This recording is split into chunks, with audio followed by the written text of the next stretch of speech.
here with Jason Weides for the preseason interview for 2024. This will be your 17th year at your alma mater. How about a quick recap till 2008? So every season. Yep, might need some notes for that one. For sure. So what are the first impressions of the 2024 team so far?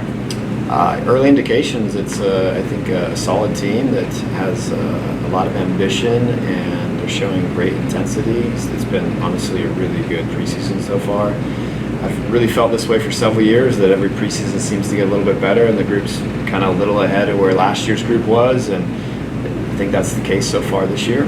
Certainly it's early on, but I feel like we're ahead of schedule, ahead of where we've been in the past, both from kind of understanding what we're doing. Of course, we have a lot of returners that are playing a big role in that, but our new guys have really adapted very well to what we're doing. And we haven't kicked a ball against opponents. So there's a lot yet to do and prove and to compete and be challenged by, but we really like what we've seen so far. Yeah, you have, obviously, like you've talked about, a lot of returners.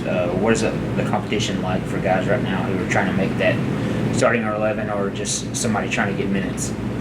Yeah, it's going to be great competition. I think we've had some tough decisions to make in the past couple of years, and this is going to be no different. I would argue we're as deep, if not deeper, than last year in terms of great quality competition, and that's a great thing for us to have that tough problem. It's going to make it hard because we've got some good players that are going to have a hard time finding the field or finding as many minutes as they want, but ultimately everybody's going to play a role, whether that's big or small, but ultimately it'll help us achieve what we're trying to do and create the culture we want. But the depth is really good. There's going to be a lot of guys competing for spots.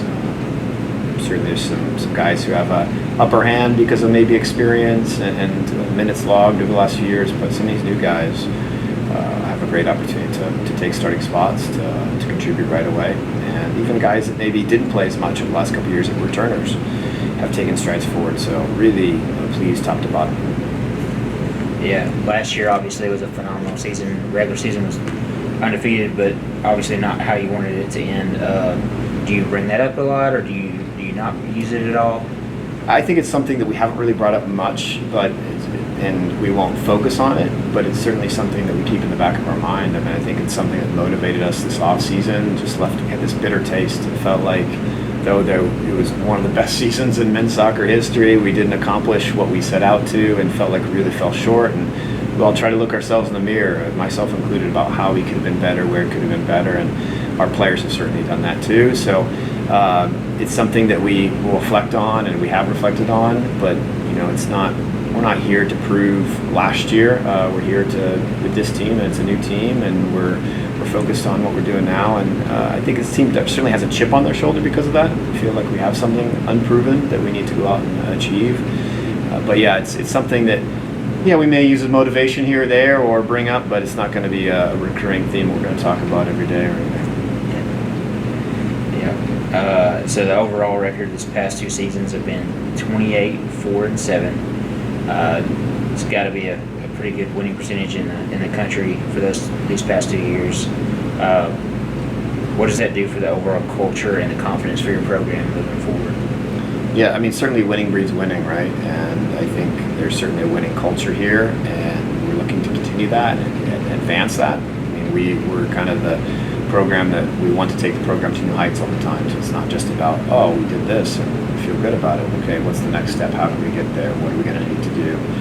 And I think it's not just us as coaches. The players are really driven to do that and accomplish great things. So they're working hard every day. The intensity has been really, really good thus far. So we're just excited to take that next step, but really just excited for our first scrimmage so we can see something else besides ourselves. You only lost one game in 2023, but you still find ways to be better. Is there something you pinpointed you wanted to really emphasize this fall? Yeah, I think ultimately one thing we worked on a lot this spring was the defensive side, and just making sure we just are that much better, even though we didn't really allow many goals, we didn't concede many chances. It wasn't like it was a deficiency for our team last year, but felt like we could take another step forward and make it like something that is good to excellent. And I think our guys did a really good job of that. That's why I think so far we're ahead of schedule, because the returners have really, I think, bought into that and are doing a good job of that. For us, I think one of the challenges we'll face probably this year that we did last year as well is some teams would sit back a little deeper on us, and the challenge was, they maybe take away the middle or just be very compact, and we'd have a lot of possession and in our attacking half, but it is challenging to create those chances. So that'll be the big challenge for us, is to be lethal in that final third and do that against teams that are kind of, I guess in a way, giving us that respect a little bit and sitting back on us, and just say, okay, break us down, and we've got to go out and be able to do that against teams that are just throwing everything at us defensively and doing everything they can to keep the ball in the back of the net. Carter Hammond obviously had injury troubles his first couple years, but then now last year he had a breakout season. What are kind of your expectations for him and just everyone else in that attacking third, like you were talking about? Yeah, we're excited about the options we have, Carter being one of them. He had a great breakout season, and he's playing even better so far this preseason, I think, than he started last preseason. So we're excited to see what he can do. But we've added guys like Aiden Nachi, who transferred in at January this past year, and Aiden's doing really well. Is going to compete for time. We've got tons of, other attacking players, whether it's attacking mids like Martin Herrera or wingers that both returners and new guys that we feel like are going to really contribute to that. We could end up with one goal scorer that scores a bulk of goals and is really consistently scoring. I wouldn't be surprised if we just have a number of guys with 5+ goals, or maybe a few guys hit the 10+. We just have, I think, some pretty good options. There's a number of guys that can put the ball in the back of the net. And the other thing we're hoping to do a little bit better, in addition to breaking down those players in the final third, would be score more on set plays. I think we did that really well 2 years ago, and hopefully we can get back to that this year. And so we've got some of our big boys, some of our center backs, or some of our other guys who are good in the air can contribute on some of those set plays as well. So obviously you had Nolan and Gabriel coming back for goalkeeper. How do you manage that situation when you have two guys who have been here so long together, but then also newcomers coming in? Yeah, I think we manage it the same way with other players. The challenge is there's one spot. We're not moving a keeper to center back or something else, which we could, right? With the center back, we could move him to outside back or something else. But it'll be challenging because they're both playing at a really good level right now. And even Jason, who was a freshman last year, Jason Payne, has really taken big strides forward from where he was at last year, and really like his progression and where he's moving towards. So our goalkeepers are doing a great job, and our new goalkeeper coach Hawken is doing a great job with them as well. And I think we don't really know how that's going to shake out, but we know we've got some great options between our goalkeeper unit. Really what we're trying to do is continue to foster this tight goalkeeper unit that is well connected with each other and to the team, because we have 3 keepers and only one's going to play at a time, and no matter who we choose, who we select, for whatever reasons, someone's not going to get what they want out of it, but they're still playing a major role in who we are as a team, our team culture, our success this year. Every day in training, these guys are doing great things, so we feel really confident with the group we have. Yep. So your team, we feel like, is in such a good position, just with all the returners and like you just talked about, goalkeepers. How do you inspire your team on a day-to-day basis to try to win that championship, but also in the day-to-day process? I think that's part of it. We're really maybe last year we came over obsessed with our goal and maybe lost a little bit of sight of all the things on the way to that goal, and even the journey along the way. And so one, it's enjoying the journey, but two, it's focusing on the little intangibles or tangible things that help get you to that goal, instead of a hyper focus on the goal itself. And I think that's really what we're doing, right? We're showing up with a professional mindset. We're showing up with intensity within training. we're showing up coachable, not just to us as coaches, but as teammates. We're really trying to foster that winning, positive team culture, because we want our guys to enjoy coming to training, to be around each other, to go hang out off the field, and to have lunch and dinner together and those things. And we see this group having that already.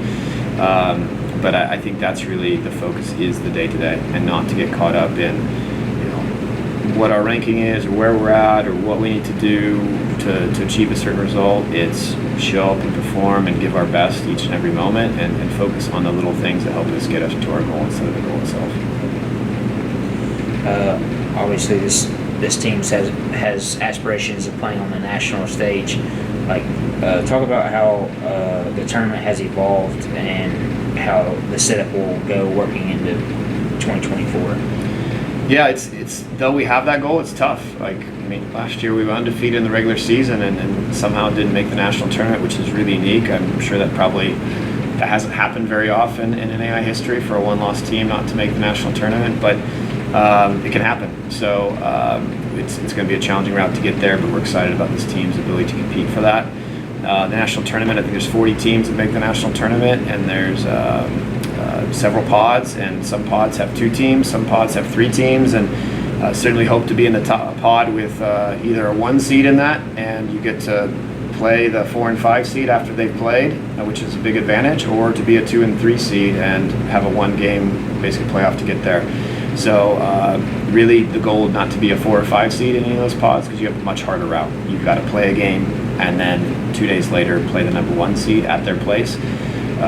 Certainly anybody's capable of winning that game, but that's a hard route. They get a chance to scout you, they get a chance to see you live, and you just played a game and they're fully fresh and rested. So it's a really hard route to go. So national tournament for us, it's supposed to be a 1, 2, or 3 seed, and obviously the best would be a 1 seed and get an opportunity to host, because we've got amazing facilities, and it'd be great for other parts of the country and other teams to see Concordia's amazing facilities.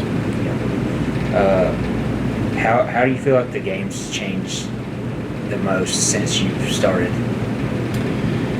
Yeah, well, I think one, our culture's changed here, right? But from the game itself, I think overall players a little bit more technical than when I first started as a whole. Just here in America, just more players who have a little bit higher technical ability. I think that the game is a lot more fluid.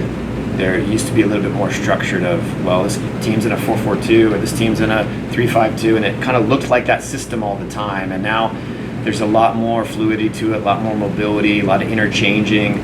People do a lot more things tactically with bringing outside back inside, certain things that 5-10 years ago you just didn't see, and certainly there's an influence from the professional game. A lot of things get copied down and reiterated or modified within that.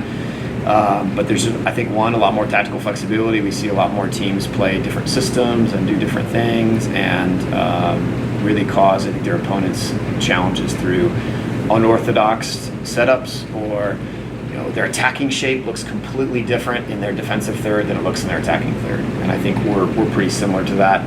Maybe our defensive shape looks different than our attacking shape, where back in the day, if you run a 4-4-2, it just looked like a 4-4-2 all the time. So I think there's just a lot more tactical adaptability than there used to be. Obviously, you've had a couple days in camp, but what are some of the newcomers? Obviously, you mentioned Aiden, but is there a couple others that kind of have stood out from the beginning of camp? Yeah, honestly, all of our newcomers are. So I'm gonna probably miss somebody here in the talk, but Ollie Benson from Omaha is really shined and is looking really sharp. We've got Ugo from Monroe College in New York, which has been a top community college there. He's doing really well. Coco is a junior college guy from Northern Iowa Area Community College. He's been doing really well. And then we've got Ty from Texas, who just joined us. He a little bit of a late arrival, joined us just recently. And then we've also got I'm missing somebody. Yeah, I'm missing somebody though. It's all right. So what? Just more lighter question. What?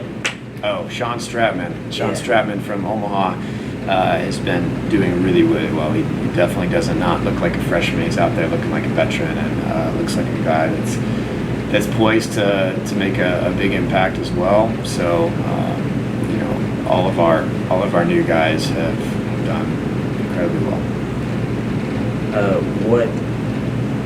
What did your family do this summer that was kind of? Did you take a vacation? Anything fun? Not a whole lot. It was kind of a low-key summer. We went to Iowa and visited some family, hung out a lot with some of my side as well, which are mostly here in Nebraska. So no big trips this summer. It was just mostly here. I did a lot of house projects, putting in a new backyard, sodded and things like that. So a lot of crossing off, hopefully, of the to-do list. Okay. Could you look at the camera and give me a Go Dogs? Let's go Dogs!